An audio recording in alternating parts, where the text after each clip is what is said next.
இல்லாமல் வாழ வேண்டும் என்றால் மூலிகைகளை நாம் அணுக வேண்டும். ஆதலால் டாக்டர் கௌதமன் அவர்கள் இன்றைக்கு எந்த மூலிகைகளின் பயன்பாடுகளை நம்மோடு பகிர்ந்து கொள்ள இருக்கிறார் என்பதை கவனிக்கலாம். நிகழ்ச்சியில் அடுத்த பகுதியாக வரவிருப்பது பல்லாண்டு வாழ்ந்திட. அன்பான கலைஞர் தொலைக்காட்சி நேயர்களுக்கு என்னுடைய இனிமையான காலை வணக்கங்கள். இன்றைக்கி நம்ம பார்க்கக்கூடிய தாவரத்துடைய பெயர் மாம் புளிச்சை மரம் அப்படின்னு சொல்லக்கூடிய ஒரு குறு மரவகை தாவரம் சொல்லலாம். ரொம்ப அழகான வெண்மை நிறமான பூக்களையும் பார்ப்பதற்கு கொய்யா பழத்தை போன்றே காய்களையும் உருவாக்கக்கூடிய ஒரு மரம் இந்த மாம் புளிச்சை மரம். இந்த மாம் புளிச்சை மரத்துடைய மிகப்பெரிய மருத்துவ குணம் என்ன அப்படின்னு கேட்டிங்கன்னா, உடல் எடையை குறைப்பதற்கு இது ஒரு மிகச்சிறந்த மருந்து. இது நம்ம பாரம்பரிய மருத்துவத்தில் மட்டும் இல்லை, இன்றைக்கு மாடர்ன் மெடிசன் ரிசர்ச்னு சொல்லக்கூடிய எல்லா வகையான ஆய்வுகளிலேயும் உடல் எடையை குறைப்பதற்கு இது ஒரு மிகச்சிறந்த மருந்தாக இருக்கிறது அப்படிங்கிறத நிரூபித்திருக்கிறார்கள். மாம்புளிச்சை மரத்துடைய இலை, அதோடைய மரப்பட்டை, அதோட வேர்பட்டை மற்றும் இந்த வெளிப்புறமாக அதோட காய்களில் இருக்கக்கூடிய தசை பற்றிருக்கக்கூடிய அந்த தோல், அது எல்லாத்தையுமே மருந்துக்கு பயன்படுத்தக்கூடிய ஒரு வழக்கம் இன்றளவும் இருந்து வரக்கூடிய ஒரு வழக்கமாக இருக்கிறது. அமெரிக்காவில் பார்த்திங்கன்னா இன்றைக்கு அவர்களுடைய மொத்த மக்கள் தொகையில் கிட்டத்தட்ட பார்த்திங்கன்னா ஒரு 20% குழந்தைகள், பெரியவர்கள் அனைவருமே அதிகமான உடல் எடையினால் பாதிக்கப்பட்டு இருக்கிறார்கள் அப்படின்னும், அந்த உடல் எடை பாதிப்பினாலேயே இளம் வயதிலேயே இதய சம்பந்தப்பட்ட கோளாறுகள், நீரிழிவு நோய் சம்பந்தப்பட்ட கோளாறுகள் ஏற்பட்டு அதனால் நிறைய மருந்துகளை, சிகிச்சைகளை உட்கொள்ள வேண்டிய ஒரு பிரச்சனை இருக்கிறது அப்படிங்கிறது இன்றைக்கு ஆய்வு மூலமாக நிரூபிக்கப்பட்ட ஒரு விஷயமாக இருக்கிறது. அதற்கு என்ன பண்ணலாம் அப்படின்னு சொல்கிற ஒரு ஆராய்ச்சி அவர்கள் மேற்கொண்ட போது, இந்த மாம்புளிச்சை மரத்திலிருந்து எடுக்கக்கூடிய அந்த பழம், அந்த பழத்திலிருந்து எடுக்கக்கூடிய எக்ஸ்ட்ராக்ட், இந்த எக்ஸ்ட்ராக்டை தினசரி ஒரு 5 கிராம் அளவுக்கு காலை ஒரு முறை, மதியம் ஒரு முறை, இரவு ஒரு முறை உணவுக்கு முன்பு தொடர்ந்து சாப்பிட்டு வந்தாலே உடல் எடையில் மிகப்பெரிய மாற்றம் ஏற்படுகிறது அப்படிங்கிறத கண்டுபிடிச்சிருக்காங்க.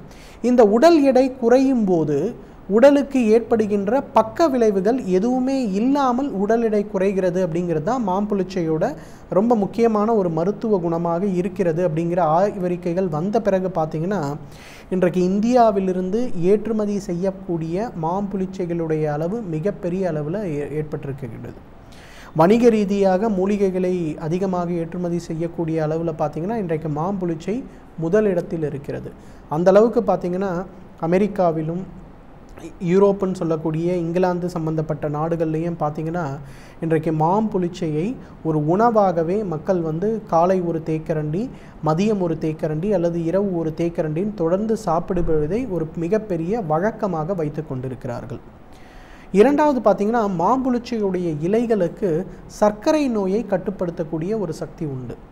சர்க்கரை நோயின்னு சொல்லும்போது இன்றைக்கு நிறைய பேர் இன்சுலின் சம்பந்தப்பட்ட ஊசிகளை இட்டுக்கொள்கிறார்கள், அல்லது ஒரு நாளைக்கு 10-15 மாத்திரைகளை சாப்பிடுகிறார்கள். இருந்தாலும் கூட சர்க்கரை நோயும் கட்டுக்குள் வருவது கிடையாது, சர்க்கரை நோய் சம்பந்தப்பட்ட பக்க விளைவுகளும் கட்டுக்குள் வருவது கிடையாது. உதாரணத்துக்கு பார்த்திங்கன்னா, இன்றைக்கு ஒரு 10 வருட காலம் ஒருவர் சர்க்கரை நோயினால் பாதிக்கப்பட்டு இருப்பவராக இருந்தால் அவருக்கு சிறுநீரகம் சம்பந்தப்பட்ட கோளாறுகளோ, டயபெட்டிக் நெஃப்ரோபதியோ, அல்லது அவர்களுடைய கண்களில் ஏற்படுகின்ற பாதிப்பு டயபெட்டிக் ரெட்டினோபதியோ, அல்லது அவர்களுடைய உடலில் ஏற்படுகின்ற நரம்புகளில் ஏற்படுகின்ற பாதிப்பு டயபெட்டிக் நியூரோபதியோ நிச்சயமாக இருக்கிறது. இதை வழக்கமாக சர்க்கரைக்கு சாப்பிடுகின்ற மருந்துகளாலோ அல்லது இன்சுலின் ஊசி சம்பந்தப்பட்ட மருந்துகளாலோ நம்மால் கட்டுப்படுத்த முடிவதே இல்லை.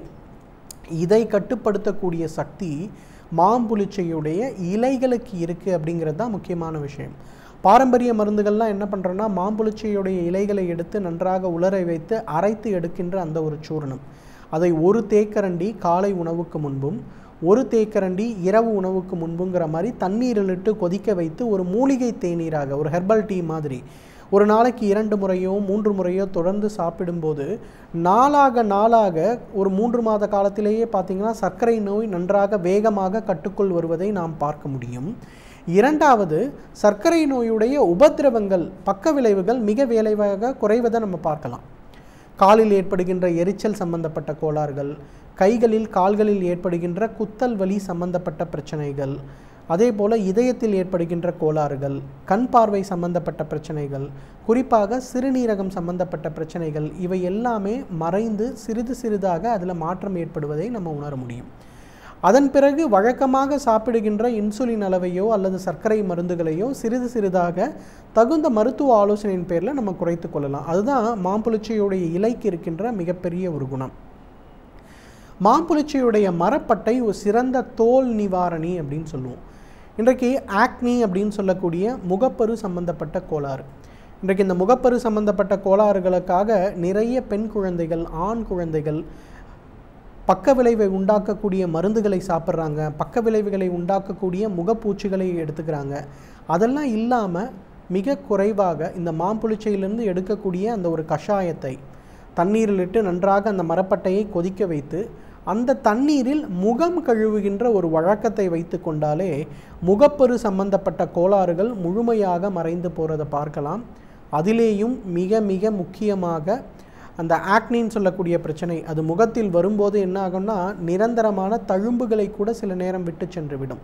அந்த தழும்புகள் இல்லாமல் மிகச் சுலபமாக உட்புறம் மருந்துகள் இல்லாமல் வெறும் வெளிப்புறமாக மாம்புளிச்சையிலிருந்து எடுக்கக்கூடிய அந்த கஷாயத்தை இட்டு முகம் கழுவுகின்ற வழக்கத்தை வைத்து கொண்டாலே அந்த தழும்புகள் மறைந்து போகிறதையும் நம்ம பார்க்க முடியும், முகப்பருக்கள் மறைந்து போகிறதையும் நம்ம பார்க்க முடியும். அதே போல் நிறைய பெண்களுக்கு பார்த்திங்கன்னா முகத்தில் தேவையற்ற இடங்களில் இருக்கக்கூடிய முடி, முகத்தில் இருக்கக்கூடிய முடி வளர்ச்சி, கைகளில் இருக்கக்கூடிய கால்களில் இருக்கக்கூடிய முடி வளர்ச்சி, இவங்கெல்லாம் என்ன பண்ணுறாங்கன்னா மாம்புளிச்சையிலிருந்து எடுக்கக்கூடிய அந்த சூரணத்தை சிறிதளவு சுண்ணாம்பு தண்ணீரில் கலந்து முகப்பகுதிகளிலும் கால் பகுதிகளிலையும் ஒரு 10 போல போட்டு ஒரு அரை மணி நேரம் கழித்து வெந்நீர் வைத்து கழுவி விட வேண்டும். இதை ஒரு பழக்கமாக ஒரு 2 மாத காலமோ 3 மாத காலமோ தொடர்ந்து செய்யும்போது பார்த்திங்கன்னா முகத்தில் தேவையற்ற இடத்தில் இருக்கக்கூடிய அந்த தலை முடிகள், முகத்தில் வளரக்கூடிய மீசை போன்று இருக்கக்கூடிய பெண்களுக்கு இருக்கக்கூடிய முடிகள் அனைத்தும் மிக வேகமாக மறைந்து போகிறத பார்க்கலாம். கை கால்களில் அந்த முடிகள் வேகமாக வளராமல் மிக குறைந்து வளர்வதை நம்ம பார்க்கலாம். அந்த அளவுக்கு முகத்தில் ஏற்படுகின்ற, உடலில் ஏற்படுகின்ற தேவையற்ற உரோம வளர்ச்சியை குறைப்பதற்கு மாம்புளிச்சையுடைய மரப்பட்டைக்கு சக்தி உண்டு. அதைவிட முக்கியமானது பார்த்திங்கன்னா இன்றைக்கு உடல் எடை, இந்த பிசிஓடி கருமுட்டை பை கட்டிகள் ஏற்படும் போது எந்த மருத்துவமனைக்கு நம்ம போனாலும் முதலில் சொல்வது உங்கள் உடல் எடையை குறைங்க, அப்போ தான் உடலில் இருக்கக்கூடிய கருமுட்டை பை நீர்க்கட்டிகள் குறையும் சொல்லுவாங்க. அந்த மாதிரி இருப்பவர்கள் மாம்புளிச்சையிலிருந்து எடுக்கக்கூடிய அந்த பழத்தினிலிருந்து சாறு, அது உடல் எடையை குறைப்பதற்கு, இலையிலிருந்து எடுக்கக்கூடிய அந்த வெளிப்புறமான பூச்சி உடலுடைய இரத்த ஓட்டத்தை சீராக்கி உடல் எடையை குறைப்பதற்கு, மரப்பட்டையிலிருந்து எடுக்கக்கூடிய சாறு முகத்தில் இருக்கக்கூடிய ஆக்னி சம்பந்தப்பட்ட பிரச்சனையும் அதே போல் தேவையற்ற இடங்களில் இருக்கக்கூடிய முடிகளை குறைப்பதற்கும், இதை ஒரு காம்பவுண்டாக உணவுக்கு முன்பு, உணவுக்கு பின்பு மற்றும் வெளிப்புறமாக உபயோகப்படுத்த வேண்டியது. இதை ஒரு காம்பவுண்டாக உபயோகப்படுத்தினோன்னா கூட தகுந்த மருத்துவ ஆலோசனையின் பேரில் இதில் உபயோகப்படுத்தினோன்னா உடல் எடை சம்பந்தப்பட்ட கோளாறுகள், கருமுட்டை பை நீர்க்கட்டிகள் சம்பந்தப்பட்ட கோளாறுகள், நீரிழிவு நோயினால் ஏற்படுகின்ற கோளாறுகள் மிக வேகமாக குறைவதை நம்ம பார்க்க முடியும். எனவே நேயர்களே, மாம்புளிச்சையை பொறுத்தவரையிலும் இயற்கை நமக்கு கொடுத்திருக்கின்ற மிகச்சிறந்த அருமருந்துகளில் ஒன்று. தகுந்த மருத்துவ ஆலோசனையின் பேரில் சரியான முறைப்படி இதை உபயோகப்படுத்தினோம்னா நம்மாலும் பல்லாண்டு காலம் ஆரோக்கியமாக வாழ்ந்திட முடியும்.